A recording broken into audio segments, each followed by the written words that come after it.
Em uma leitura atenta às narrativas de nascimento presentes no Evangelho de Mateus e de Lucas, identifica-se facilmente discrepâncias e silêncios. Uma delas é que, em Mateus, Jesus nasce ali no final do governo de Herodes, enquanto que a narrativa de Lucas já situa Jesus no contexto de um censo por Quirino. Somado a isso, apenas em Mateus, Jesus, José e Maria fogem para o Egito. E também apenas em Mateus nós temos o relato dos magos. Lucas se silencia por completo sobre isso. Isso fez com que historiadores, de modo geral, entendessem que essas narrativas não possuem um fundo histórico, ou seja, não são narrativas biográficas sobre Jesus, mas narrativas teológicas, que visam, então, relacionar, conectar Jesus com determinadas narrativas ligadas à Bíblia hebraica / Septuaginta.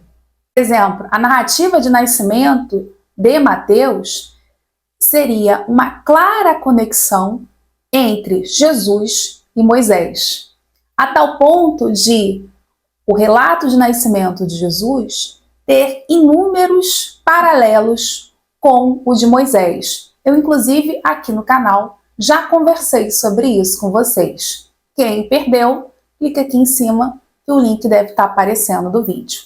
Mas esse é um detalhe interessante em que até mesmo o fato de Jesus precisar se deslocar para o Egito ou o ordenamento da morte de várias crianças por Herodes seriam ecos, lembranças da narrativa de Moisés. Somado a isso, Mateus, ao sinalizar a fuga para o Egito, também faz uma referência à passagem de Oséias. José, levantando-se, pegou no menino e na sua mãe, e partiu de noite para o Egito, e lá ficou até a morte de Herodes, para que se cumprisse o que fora dito pelo Senhor através do profeta, ao dizer: do Egito chamei o meu filho.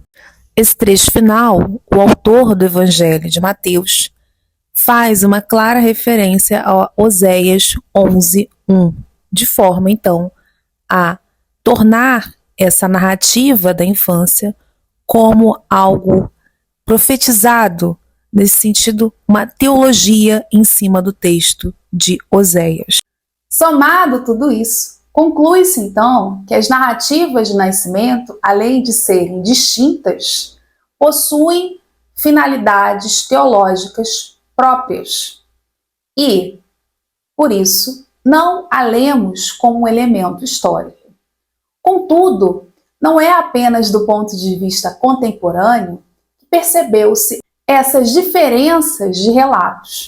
Ainda muito cedo, houve uma desconfiança das crenças propagadas pelos cristãos, sendo talvez a mais alarmante registrada na antiguidade, feita por Celso, um filósofo que, em finais do século II, início do século III, produziu um texto onde ele trazia duras críticas aos cristãos e que, como nos lembra o professor José Petrúcio de Faria, no texto que ele produziu para o livro Padres, Bispos e Mestres Cristãos, seria uma sistematização das críticas que estavam já correndo solto aos cristãos e que se intensificaram justamente nesse contexto de finais do século II, início do século III,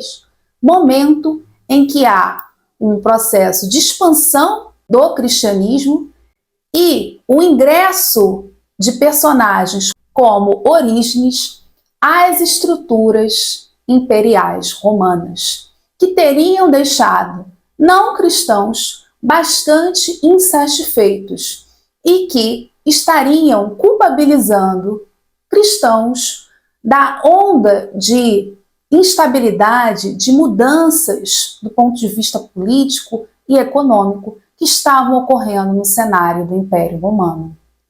Nesse sentido, é estratégico entendermos as críticas que Celso faz a Jesus e ao seu nascimento dentro desse contexto histórico. Pois vejam, Celso, seguindo a narrativa do Evangelho de Mateus, irá afirmar que Jesus não é o Filho de Deus, que é fruto de um relacionamento ilegítimo com um soldado romano chamado Pantera, e que Jesus teria elaborado toda essa narrativa após ter passado uma temporada no Egito e lá aprendido técnicas, práticas mágicas egípcias, e ao retornar à sua terra, começa a criar essas narrativas de que ele seria o Cristo, de que ele seria o Filho de Deus, iludindo as pessoas a partir dessas artes, dessas práticas mágicas. Percebam então que ao situar Jesus como um filho ilegítimo que vai para o Egito aprender cultos, artes mágicas, práticas mágicas com estrangeiros, coloca Jesus e seu movimento como um culto oriental que visa desestruturar, gerar instabilidade, caos ao Império Romano, sendo entendido assim o cristianismo como uma ameaça à ordem e à estabilidade política de Roma. Nesse sentido, os escritos de Celso nada teriam a ver com uma preocupação histórica, mas é fruto desse ambiente de finais do século II, início do século III, se colocando então como mais uma voz contrária ao processo de expansão do cristianismo, entendendo o cristianismo como uma inversão social, religiosa e política, onde se encabeçava a falsa crença de um Jesus como Filho de Deus.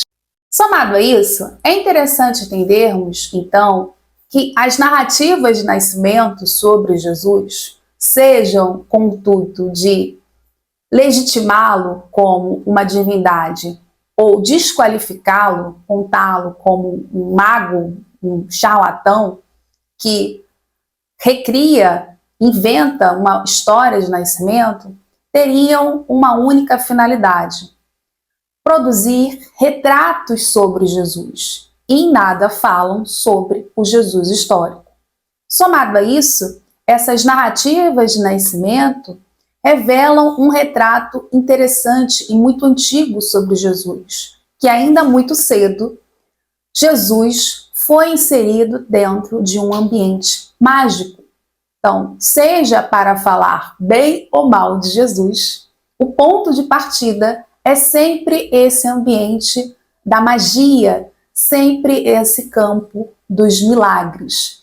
Isso não deixa de ser um detalhe interessante, pois revela mais sobre esse ambiente do Mediterrâneo antigo, onde o elemento, o fator da magia é uma questão importante a ser tratada. Do ponto de vista do nosso olhar contemporâneo, quando falamos em narrativas de nascimento, nunca estamos falando de história, mas sempre de retratos sobre Jesus. Ficou curioso? Quer saber mais sobre os escritos de Celso e as reações de não cristãos ao crescimento do cristianismo? Então, adquira o livro Padres, Bispos e Mestres Cristãos, que encontra-se em pré-venda pela editora Cliné. O link deve estar aparecendo aqui, também está na descrição. E não se esqueça de deixar um like, se inscrever no canal, compartilhar com amigos e familiares e, que tal, tornar-se membro do canal. Assim você estará ajudando a continuidade do meu projeto de divulgação científica. Até a próxima!